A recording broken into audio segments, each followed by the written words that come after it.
यह हादसा मेरी मदर की एक फ्रेंड है उनके साथ हुआ था और यह लगभग 10 साल पहले की बात है। वो अपनी एक बेटी और अपने हस्बैंड के साथ बिल्डिंग में एक अपार्टमेंट में रहा करती थी और जिस समय उनके साथ यह हादसा हुआ उस समय उनके हस्बैंड अपने ऑफिस की तरफ से बाहर किसी टूर पर गए हुए थे। तो कुछ समय से वो और उनकी बेटी दोनों ही उस अपार्टमेंट में रहा करती थी।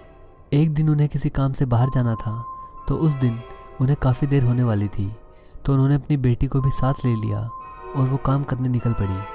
वापस आते आते उन्हें शाम हो चुकी थी और जब वो वापस आई तब उनके साथ यह हादसा हुआ जो मैं आपको आज बताने वाला हूँ। वो दोनों अपने लिए लिफ्ट के आने का इंतज़ार कर रही थी और 2 मिनट में ही लिफ्ट आ गई और वो दोनों लिफ्ट में चली गई। उन्होंने लिफ्ट में चढ़ते वक्त तो कुछ खास ध्यान नहीं दिया, पर बाद में उन्होंने नोटिस किया कि उनके साथ लिफ्ट में पहले से ही एक आदमी है जिसने कि पीले रंग का रेनकोट डाला हुआ है। उन्होंने अपने फ्लोर पर जाने के लिए बटन प्रेस किया और लिफ्ट उनके अपार्टमेंट की तरफ चल दी। उन्हें उस आदमी से कुछ अजीब सी अनुभूति हो रही थी और उन्हें वह पता नहीं कि वो पसंद नहीं आ रहा था और वो आदमी भी लगातार बस नीचे ज़मीन की तरफ ही देखे जा रहा था, ना ही हिल रहा था, और जिसके कारण उस आदमी का चेहरा भी उन्हें अब तक नहीं दिखा था। थोड़ी देर चलने पर उनका ध्यान उस इंसान के हाथ पर गया जिसने कि अपने हाथों में एक न्यूज़पेपर में लपेट कर किसी चीज़ को पकड़े हुआ था और वो समझ नहीं आ रहा था कि आखिर क्या चीज़ है। इस इंसान की मौजूदगी उन दोनों को खाए जा रही थी और उन्हें एहसास हो रहा था कि उस इंसान में कुछ तो गड़बड़ है। उन्होंने अपनी बच्ची और उस इंसान के बीच दूरी बनाए रखी, मतलब कि वो उन दोनों के बीच में खड़ी थी और उन्होंने अपनी बच्ची का हाथ कसकर पकड़ा हुआ था।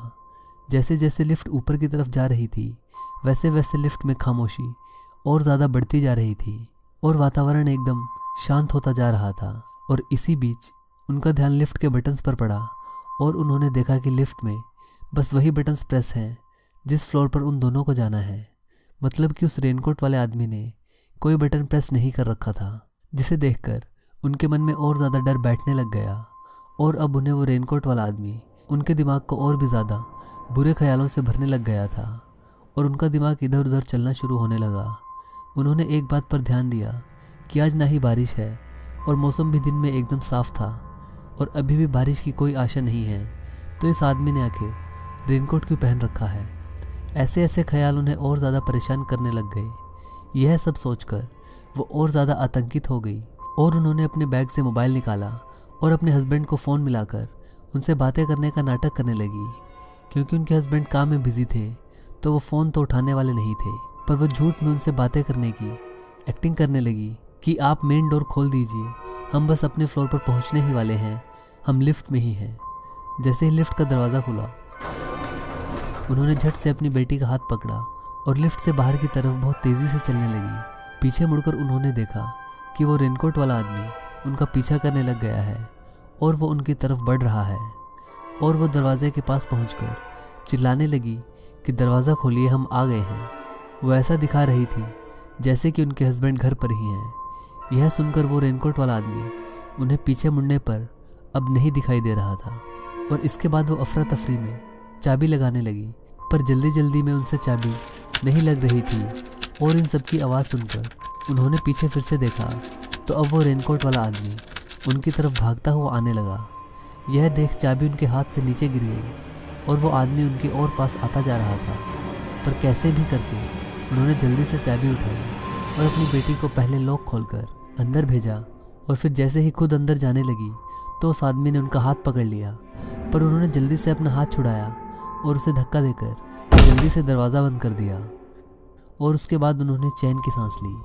उसके बाद उन्होंने की होल में से झांक कर देखा कि वो आदमी वापस जा रहा था और जो पहले उन्होंने अखबार में लिपटी हुई चीज़ देखी थी वह दरअसल एक चाकू था जिससे किसी भी इंसान की आराम से जान ली जा सकती थी। पर अब वो इंसान वापस लिफ्ट में जा चुका था और वहाँ से गायब हो चुका था। कुछ महीने बाद जब वो टीवी देख रही थी तो न्यूज़ में आया कि एक सीरियल किलर पकड़ा गया है जो औरतों का खून कर कर कई बार उन्हें खा भी जाया करता था। और जब उस इंसान को पकड़ा गया तो उसने येलो रेनकोट डाला हुआ था। यह सुनकर वो सुन्न रह गई और कुछ देर के लिए मानो ठंडी पड़ गई हूँ। कुछ समय के बाद उन्होंने चैन की सांस ली और उस दिन को याद करके वो आज भी डर जाती हैं।